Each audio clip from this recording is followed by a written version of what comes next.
Good evening, everyone. Welcome to CAPS live here at Greenkill Gallery for our usual second Thursday live stream. We've been doing this since COVID hit, and hopefully we're going to continue doing it. But before I begin tonight with the three wonderful features that we have, I want to take a moment of silence to remember Andy Clausen, who passed away late last night. He was a great Hudson Valley poet, great beat poet.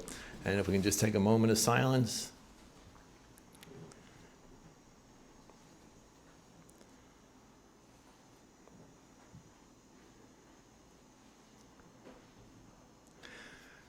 Have fun up there, Andy. All right, we got three wonderful women poets reading tonight from their various works. And our first featured reader will be Tana Miller, is the co-author of two anthologies from the long-standing Hudson Valley Women's Writing Group, An Apple in Her Hand, Cod Hill Press, and Rethinking the Ground Rules, Mediax Books. Joseph Cornell, The Man Who Loves Sparrows, co-written by Jan Zlotnik, Schmidt, and Tana Miller is forthcoming from Kelsey Books in July 2024. Tana enjoys teaching, writing courses at Life Springs Institute in Saugerties, reading and hanging out with her 11 grandchildren, not 10, not 12, 11. Tana Miller. Thank you. Thank you very much to Mike for giving us this opportunity to read and giving an opportunity to a lot of Hudson Valley writers to be able to share their work and helping to form that wonderful community that we have here in the Hudson Valley of writers and other kinds of artists also. The first poem that I'm going to read is about Hart's Island, and probably everyone knows about Hart's Island. It's sort of like a pauper's field. It's an island off the coast of City Island in the Bronx. And it's where New York City's paupers and AIDS victims and lots of other things are buried. I want to be buried on Hart Island, among the stillborn, unborn, bludgeoned, the insane, strangled, starved, impoverished people who died of yellow fever, AIDS, COVID, war, guns, old age, abject loneliness. I want to be stacked 3 wooden boxes high in a deep trench. No fast-talking marble angel above me. No name, no date, no half-dead flowers. God knows no flags. No curiosity seekers, no false mourners.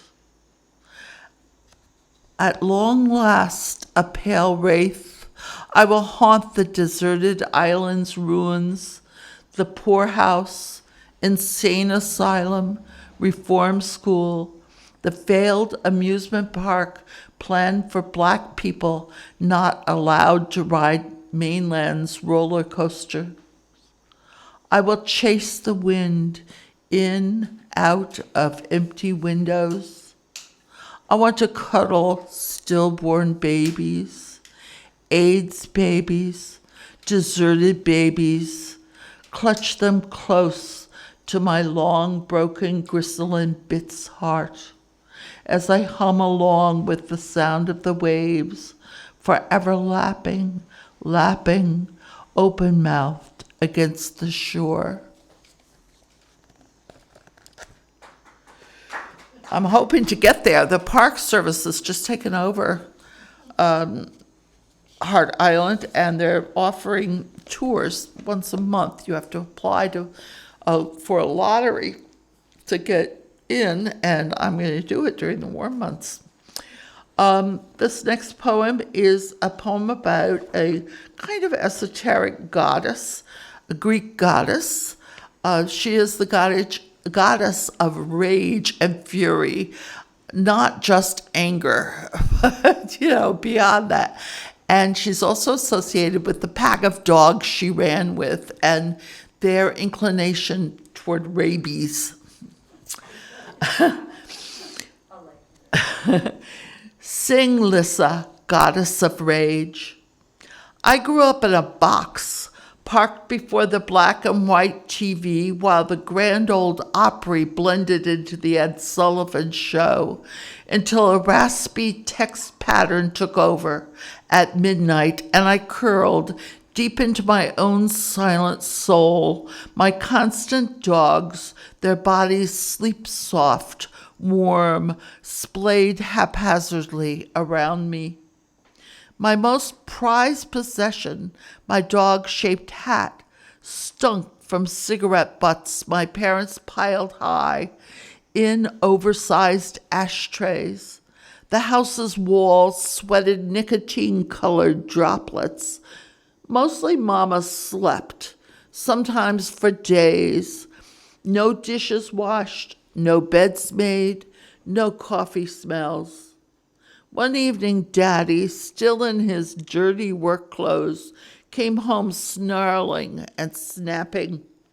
"Wash these goddamn dishes," he ordered, as he pushed my dogs out the door. I wouldn't. Even when he stood behind me, moved my hands in the soapy water, even when he took off his leather belt, even when he slashed my legs, raising thick red welts. My dogs snarled, mouths foaming, leapt against the door, frenzied, mad things. Mama once had high hopes. Disappointment made her hate us all, especially me. I wasn't pretty enough, smart enough. I talked back. She borrowed money to send me to college, spent it on new carpeting. "You're so damn smart," she said, "so if you want to go to college, you'll find a way." After that, I donned my short skirt, roamed the streets all night. My dogs squealed with joy, rolled on their backs when I hurled rocks at cars, smashed windows. At dawn, I whispered my grievances into their quivering ears. At home, they eyed Mama, mouths foaming, lurching. "Stay," I ordered. "Stay, stay." Until one day, I didn't say anything at all. Okay. Now, this is a poem from what I'm working on right now, what I've started working on. I've got a new project, and it is retelling the worst fairy tale I ever read that makes me scared at 80. I used to be so afraid of fairy tales, especially those Grimm brothers, that I didn't even want to go to first grade because I was so afraid that the teacher might read one to us, like Hansel and Gretel, and I would have to cry and run. So this one's even worse. It includes a dead mother, a horrible stepmother, and an even crazier mother-in-law. And it has aspects of cannibalism thrown in. So read it if you dare. The name of it is The Six Swans. It was published around 1812, I think. This is about, I'm retelling the whole thing, and I'm interspersing it with some other things, but it's about maybe just a little bit in. It's not too far in. The fairy tale itself. Deeper, deeper into the magic forest. Girl, battered, bruised, dazed, fled the robber's hut, stumbled deeper and deeper along the windy path into the wood's dim soul. She didn't notice bird calls or the towering angel-winged green-black fir trees or the families of silvery beech trees, or the quick sound of skittering feet and shifting branches. She did not notice that the green ceiling created by interlaced branches, twigs, leaves, vines had grown increasingly thick, dimming the light, softening the edges between path, underbrush, trees, and canopy. She was aware only of her right foot, her left.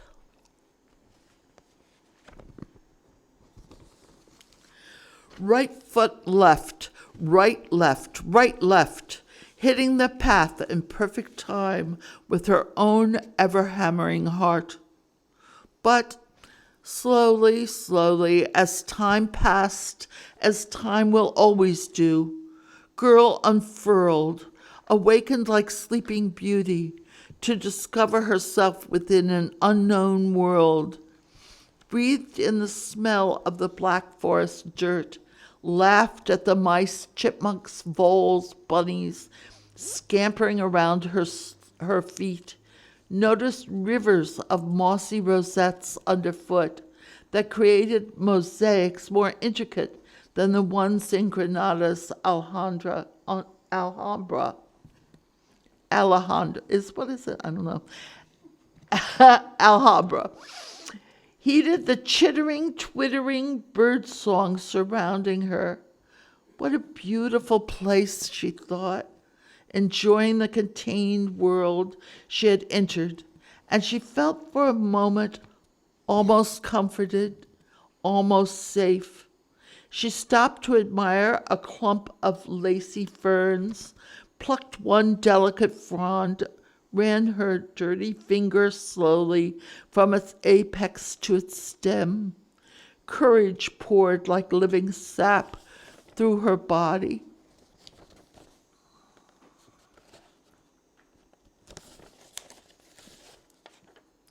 Made her finger tips and her toes tingle. And she knew without doubt, no matter how long the task, no matter how arduous, no matter how afraid she was, no matter what the task required of her, she would find a way to free her beloved brothers from their stepmother's cruel spell. And I'll tell you, the stepmother had turned her 6 brothers into swans. That's the problem. The name of the fairy tale is The 6 Swans. Now, for the last one I'm going to read tonight is from Jan Zlotnik's Schmidt's book and my book called Joseph Cornell, The Man Who Loved Sparrows. And I love Joseph Cornell, so this is my love poem to him. I fell in love with him while we were researching this book. L'amour éternel. I'm obsessed with a dead man. Not by any means the first time I've fallen into such a sublime abyss. He was a tall, thin birdman, all beak and bones, kept himself alive for decades on stale chocolate cake and catnaps. He's for me. He's my man. Joseph Cornell, artist, stalker of infinity, present giver, letter writer, opera goer, filled box after box with eternity, to be glassed in, stacked up, sometimes sold, given away. Do I have a chance with him at 80? He liked young girls, often worrisomely young.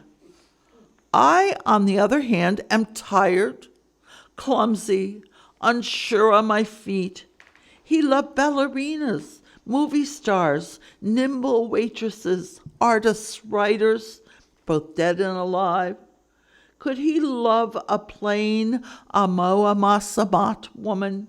My sucre man, a devoted Francophile, declared French was the language of love. Wait, I have a plan. When I die and live in paradise, I'll don lacy feathers and pale pink toe shoes, I'll sing to him like the ancient sirens sang to sailors. Mon âme, je te porte un ciel étoile plein d'amour éternel. My man, I bring you a starry sky full of eternal love. Thank you.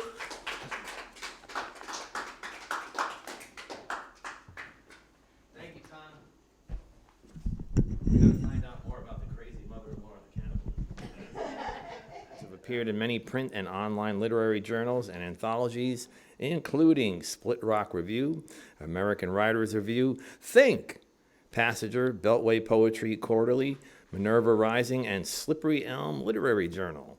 She has also been featured on blog sites such as New Verse News and Jerry Jazz Musician. I love Joe over there at Jerry Jazz.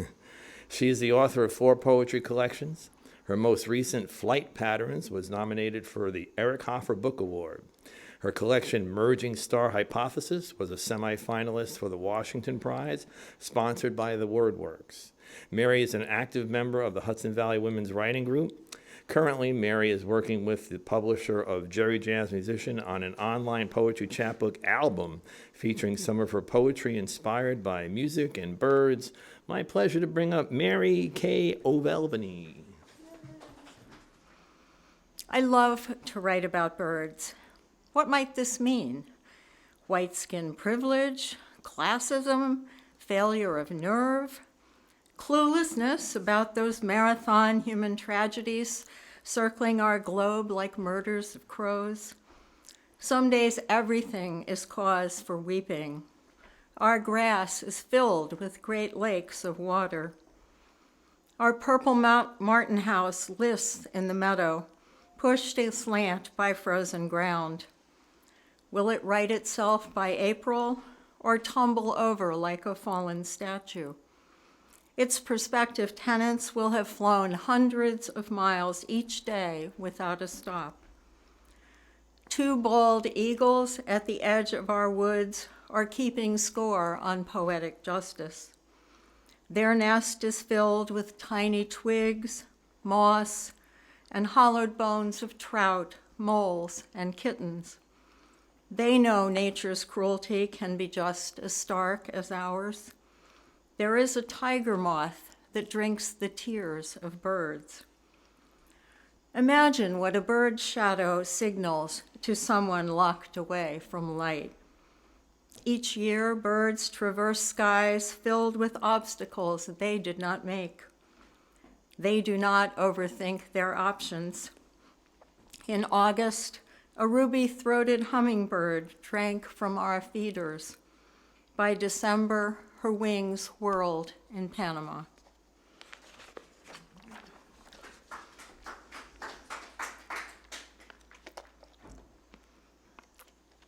This next poem is also from Flight Patterns. It's a little bit about a different kind of flight. During World War II, the Soviet Union was the first country to employ women as aviators. And they relied on a group of women to run bombing runs. And they gave them a lot of old planes and old faulty equipment, but nonetheless they were very successful. And the Nazis referred to them as night witches because of the sound that the planes made when they flew in, swoosh, swoosh. It sounded like a broom. So this is Night Witches. These sorceresses slipped past skeptics like stealth shadows. A platoon of Russian women flew night sorties. Nazis feared them, called them hags and vixens. Their aged biplanes, worn wooden crop dusters, carried no radios, no parachutes, no guns or radar. Their gear was maps, stopwatches, flashlights. On their own, in frozen darkness, frostbite turned their hands white, as if old ghosts were bearing down on each target. the glide down smooth as a gauzy scarf adrift on a summer breeze. They traveled in packs. First one was the bait, hustling for targets. Last one in, engines idling, dispatched the bombs. Swoosh, swoosh, swoosh. As daylight neared, they disembarked, undressed from their cast-off clothing, removed stuffing from hand-me-down boots, shouted out successful kills, mourned lost sisters. Afterwards, they brushed their hair, picked up their knitting needles, painted yellow flowers on their planes, put on lipstick, danced like showgirls.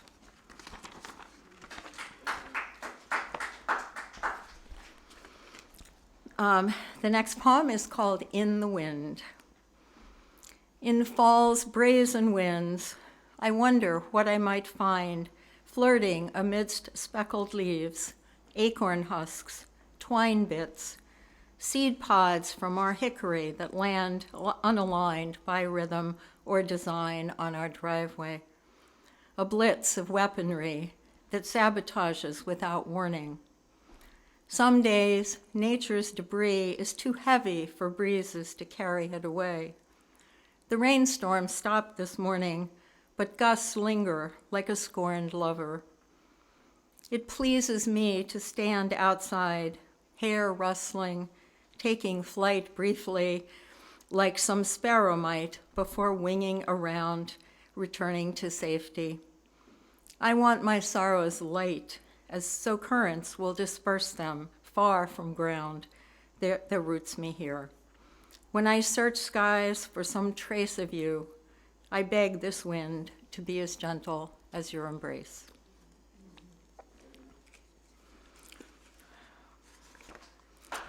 The next poem is from my collection called Dispatches from the Memory Care Museum, and a lot of the poems, as you might imagine, involve memory and what we learn and what we remember. This poem, which was written during the pandemic, is unfortunately just as true today, if not more so, given all the things we are facing. It's called Macular Degeneration. 1. At first, flashes appeared at a corner of sight, the way a flame first catches paper's edge, a soft curl of tan on white. Later, the center shifted off like a lazy cloud as sun sets. Light filtered past, settled elsewhere, a blossoming sky still sweet enough. Eventually, a kind of grayness invaded faces we once knew well. It interrupted our concentrations. We squinted into the distance, questioned yesterday's memories as if we had never walked such paths or sensed their dangers. We waited for clarity to grace us once more. 2. Perhaps we meant to speak up when what we had always known began to fade, but imagined no one else would recognize our losses. Then, fearing missteps, we withdrew. We squinted, pressed our rage back to cortex corners, rolled out memories from hippocampus hiding spots. As we tried to focus on the ways that vision can deceive us, rafts overturned, gates clanged shut, babies wept in box store cages, others drowned in surging rivers, waterways filled with poisons, endangered species vanished. Each time we looked, less remained.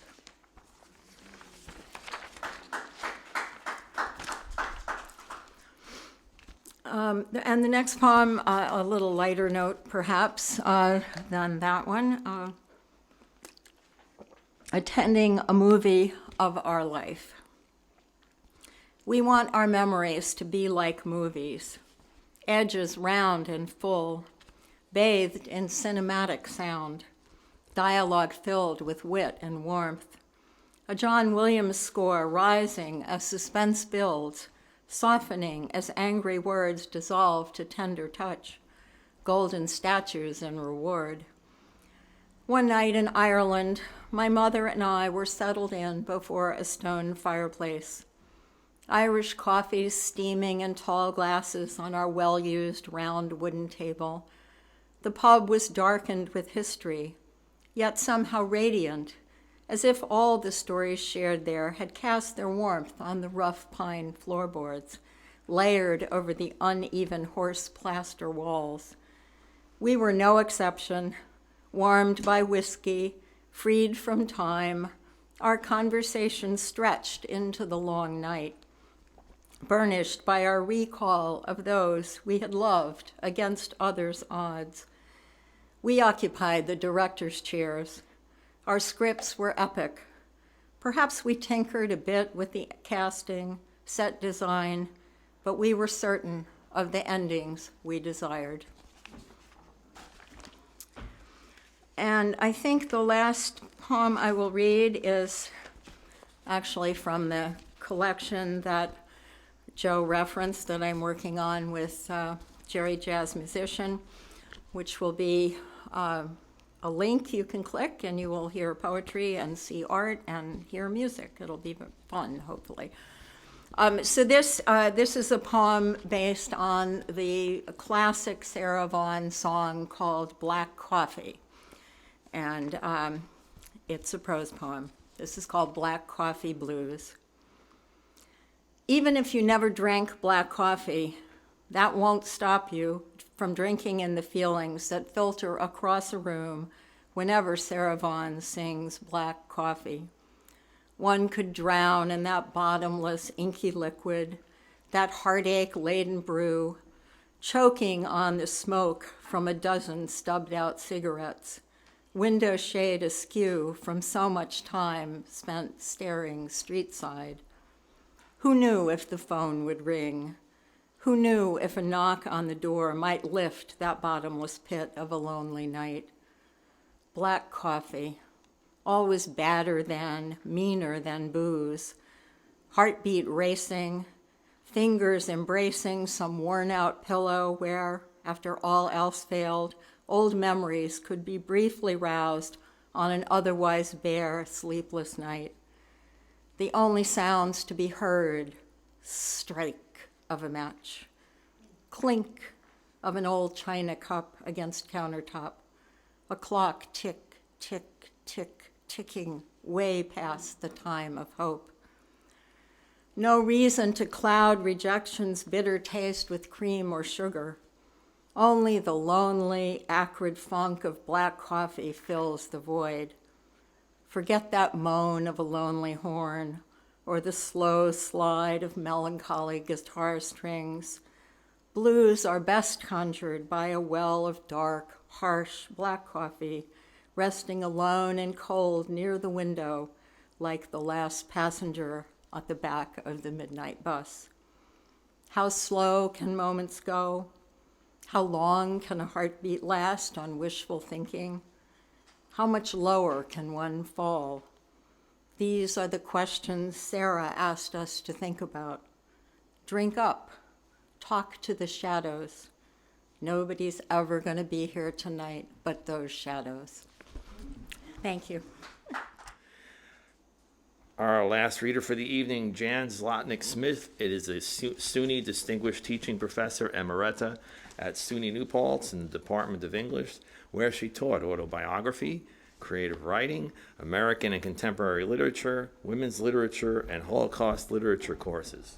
Her work has been published in many journals, including the Alaska Quarterly Review, the Broadkill Review, the Cream City Review, Home Planet News, yay!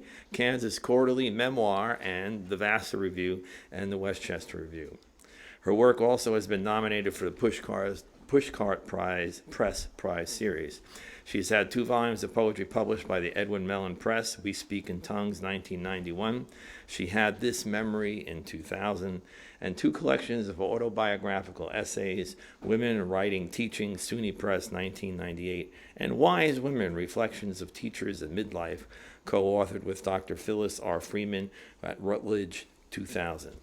In addition, she co-authored with Lawrence Carr an anthology of women's writing from the Hudson Valley, A Slant of Light, Contemporary Women Writers of the Hudson Valley, Cod Hill Press, 2013, which won the USA Best Book Award for Anthology. Come on. One chapbook, The Earth Was Still, was recently published by Finishing Line Press, and another, Hieroglyphs of Father-Daughter Time, by Word Temple Press. Her full-length volume, Foraging for Light, was published in September 2019 by Finishing Line Press. Recently, her chapbook about Bess Houdini, Over the Moon Gone, The Vanishing Act of Bess Houdini, was published by Palooka Press. Always a pleasure to bring up a friend of Calling All Poets and a longtime advocate for Calling All Poets and writers everywhere, Jan Schmidt. Thank you so much, Mike, and 25 years of Calling All Poets, right? Yeah. So thank you, Calling All Poets, for 25 years of supporting poets in the Hudson Valley. And thank you very much to Greenkill for having this series of poets. The first poem I'm going to read, and I want to thank the Hudson Valley Women's Writing Group, because we've all nourished each other and many, many years of listening, reading, and giving feedback to each other. Is that good? Okay, so the first poem I'm going to read was in New Verse News, and I saw photographs of destroyed towns in the Ukraine, and I think we need to remember the sacrifices of the Ukrainian people and what's still going on in the Ukraine after several years. It's called The Wind Swept Away. The wind swept away, fathers humming, mothers crooning, her cleared throat, soft lullabies, her rosaries and prayers. The wind swept away, babies babbling, children's puzzled cries, scalded and scarred hopes, wheat fields turned to blackened earth. The wind swept away, unfinished stories, hushed words, secrets that once wormed their way into corners of rooms, the whole wrangle of daily life. The wind swept away, mud-planked floors, cracked plaster walls, shattered window panes, bombs exploding like falling comets. In a fierce whirl of fire and ash, the wind swept away histories, memories, time present or to be known, unfettered dreams. Only voices of survivors remain, asking in garbled tongues, what is the difference between dying and living? Where do our shadows take us? And this second poem is about a dear friend of mine who passed away. And it's also, I think, in an art gallery, it's nice to read some acrostic poems. This is about Bonnard's paintings, and it's Bonnard's paintings, Root in Memory. A woman's fingers grasp a brown-white jug. Indigo and crimson anemones burst into flame at the edge of the frame. In another, a woman rests her elbows against a white and red checkered tablecloth. The rose hue of her flesh matches a spot on the window. I remember Carly's full forearms, the tilt of her head, her thick embrace, her slightly smeared flamenco pink lipstick, the royal blue of her silk shirt the day before she drowned in sleep. In one more painting, a young naked woman bends forward, her skin slightly flushed after a bath, blue light streaming across the canvas, hyacinth lavender hues suffusing the scene. I can no longer hear Carly's laughter or conjure her heavy torso, her lavender sweated bosom heaving for breath.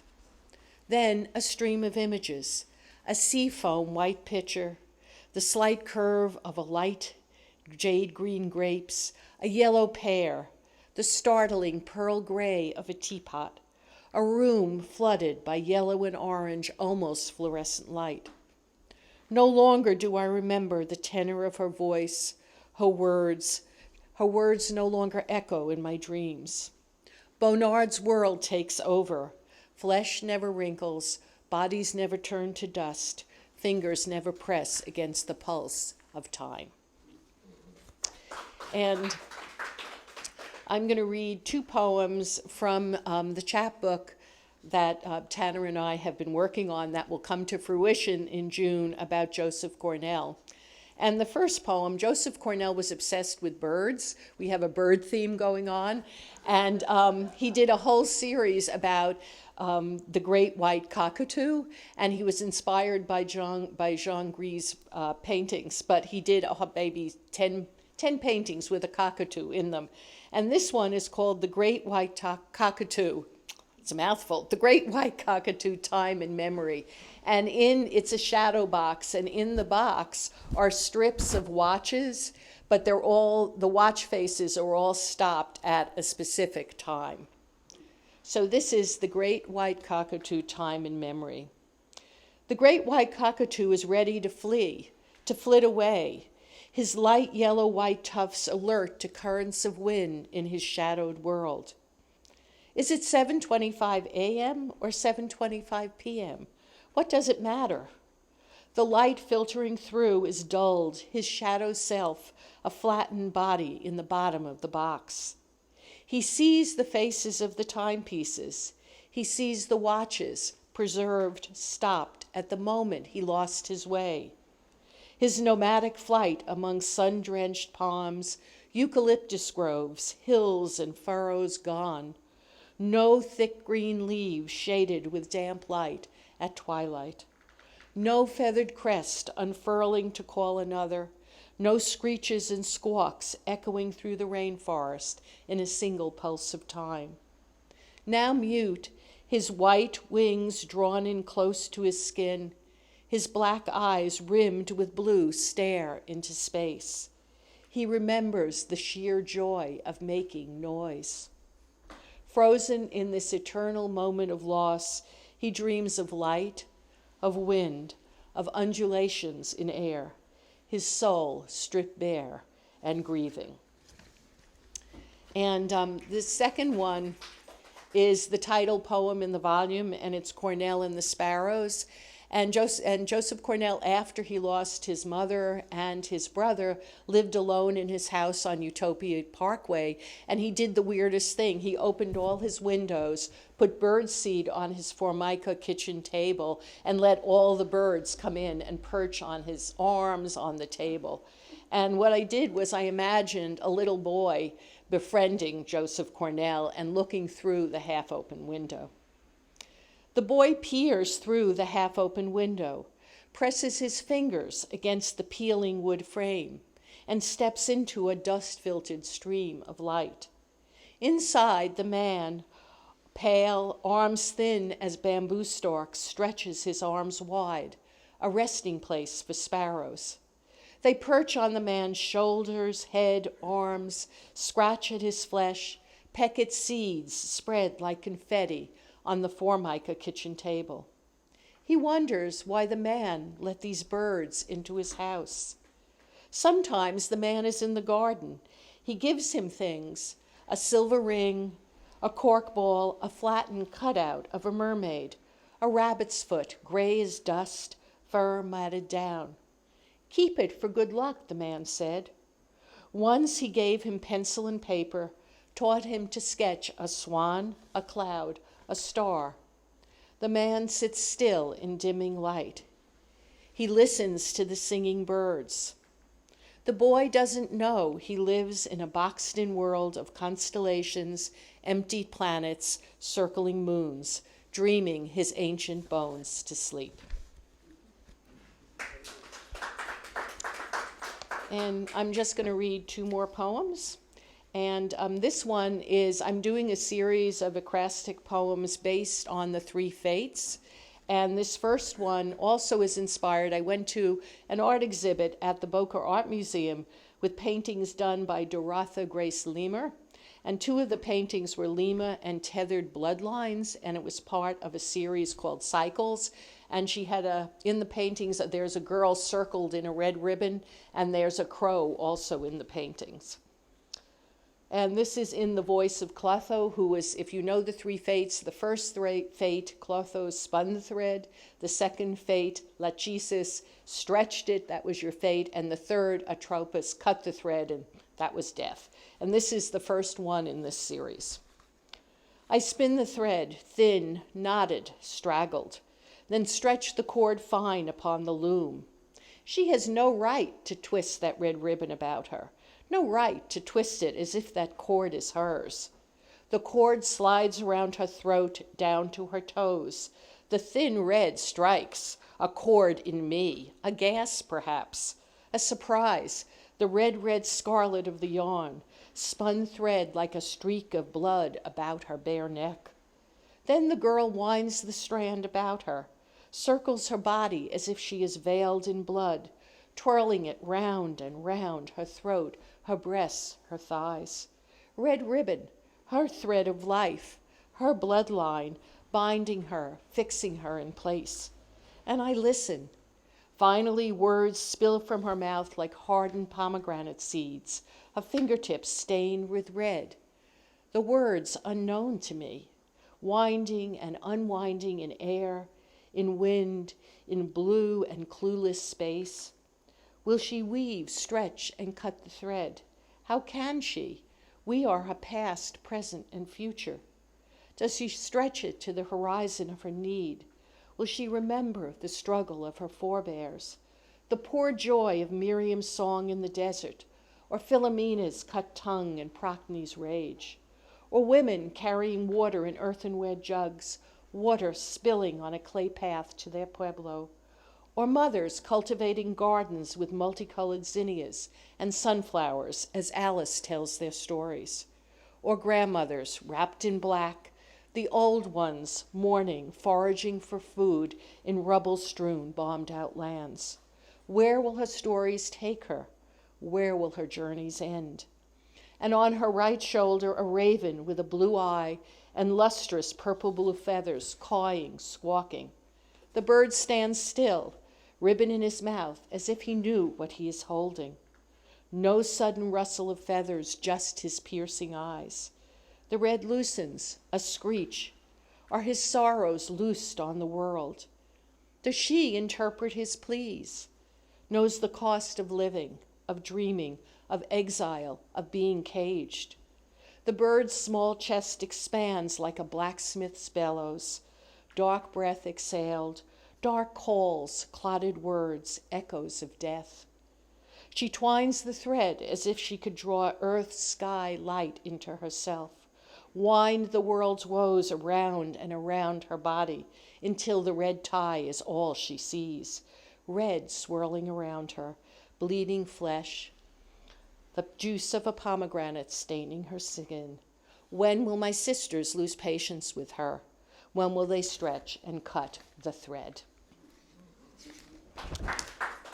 Okay, and this is the last poem. It's Cassandra speaking after October 7th, 2023. And you may remember that Cassandra was seduced by Apollo, but she didn't let Apollo rape her, basically, and she didn't let him come near her, and Apollo punished her by giving her, she had the gift of prophecy, but her prophecies they had no power. No one would listen to her. So this is Cassandra speaking after October 7th, 2023. I huddle in a thicket. I have been through this for centuries, seeing, not stopping it, hearing screams, pleas, screeches, shots. I still want to whisper, to shout, to stave off disasters, but my words are ghost breath. They travel down centuries. I know about the arched spine in pain, the bones whittled down, thin by loss. I know the closed eyes that can't stop seeing, blue eyes, brown eyes, hazel ones drained of hope. I know there are no sentences for horror, for killing, just broken words like ankle bone, breastbone, thigh bone.